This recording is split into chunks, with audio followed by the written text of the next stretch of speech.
நாம் தக்பீர் கட்டியவுடன் இந்த 3 வார்த்தையை நாம் கூறினால் வானத்தின் கதவுகள் திறக்கப்பட்டு அல்லாஹ்வின் ரஹ்மத் நம்மீது இறங்குகின்றது. ஒரு தடவை நபி அவர்கள் தொழுது கொண்டிருக்கும் போது பின்னால் இருக்கும் ஒரு சஹாபி அல்லாஹு அக்பர் கபீரா அல்ஹம்துலில்லாஹி கஸீரா சுப்ஹானல்லாஹி புக்ரத்தன் வ அஸீலா என்று கூறினார்கள். நபி அவர்கள் தொழுது முடித்தவுடன் இந்த வார்த்தையை யார் கூறியது என்று கேட்டார்கள். அதற்கு அந்த சஹாபி யா ரசூலுல்லாஹ் நான் தான் என்றார்கள்.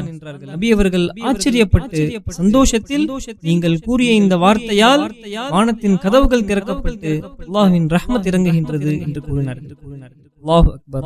நாம் தக்பீர் கட்டியவுடன் அல்லாஹு அக்பர் கபீரா அல்ஹம்துலில்லாஹி கஸீரா சுப்ஹானல்லாஹி புக்ரத்தன் வ அஸீலா என்று கூறிவிட்டு பிறகு அஊது பில்லாஹி பிஸ்மில்லாஹ் ஓதி பிறகு ஃபாத்திஹா சூராவை ஓத வேண்டும். நாம் வளமையாக ஓதக்கூடிய சனாவை போன்று இதுவும் ஒரு சனாதான்.